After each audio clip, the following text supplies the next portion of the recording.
Wish news முக்கிய செய்திகள். திம்பம் மலைப்பாதையில் மீண்டும் போக்குவரத்து பாதிப்பு. தினம் தினம் தொடரும் போக்குவரத்து பாதிப்பால் பயணிகள் கடும் அவதி. ஈரோடு மாவட்டம் தாளவாடியை அடுத்த திம்பம் மலைப்பாதையில் 27 கொண்டை ஊசி வளைவுகள் உள்ளன. தமிழகம் கர்நாடகத்தை இணைக்கும் முக்கிய வழித்தடமாக திம்பம் மலைப்பாதை உள்ளது.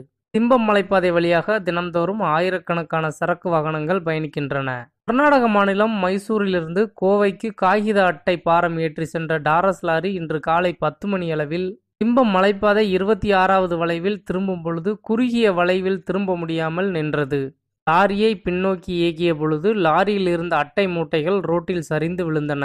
இதனால் இரு மாநிலங்களிடையே போக்குவரத்து பாதிப்பு ஏற்பட்டது. இதனால் வாகனங்கள் பண்ணாரி சோதனைச் சாவடியிலும் ஆசனூர் சோதனைச் சாவடியிலும் தடுத்து நிறுத்தப்பட்டன. பின்னர் ரோட்டில் சரிந்து விழுந்த அட்டைகளை அங்கு வந்த பயணிகளே அப்புறப்படுத்தினர். பின்னர் போக்குவரத்து சீரானதும் வழக்கம் போல வாகனங்கள் பயணிக்க தொடங்கின.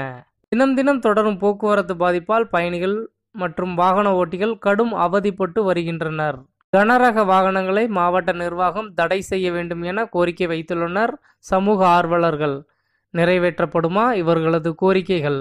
விஷ் நியூஸ் செய்திகளுக்காக தாளவாடியிலிருந்து கணேசன். நீங்கள் இன்னும் நம்ம சேனலை சப்ஸ்கிரைப் பண்ணலைன்னா மறக்காமல் சப்ஸ்கிரைப் பண்ணுங்கள். பக்கத்தில் இருக்கிற பெல் பட்டனை மறக்காமல் கிளிக் பண்ணுங்கள். நம்ம சேனலில் போடுற அனைத்து செய்திகளும் உங்கள் மொபைலில் உடனே நோட்டிஃபிகேஷனாக முன்னாடி காட்டணும்னா கண்டிப்பாக மறக்காமல் பெல் பட்டனை கிளிக் பண்ணுங்கள்.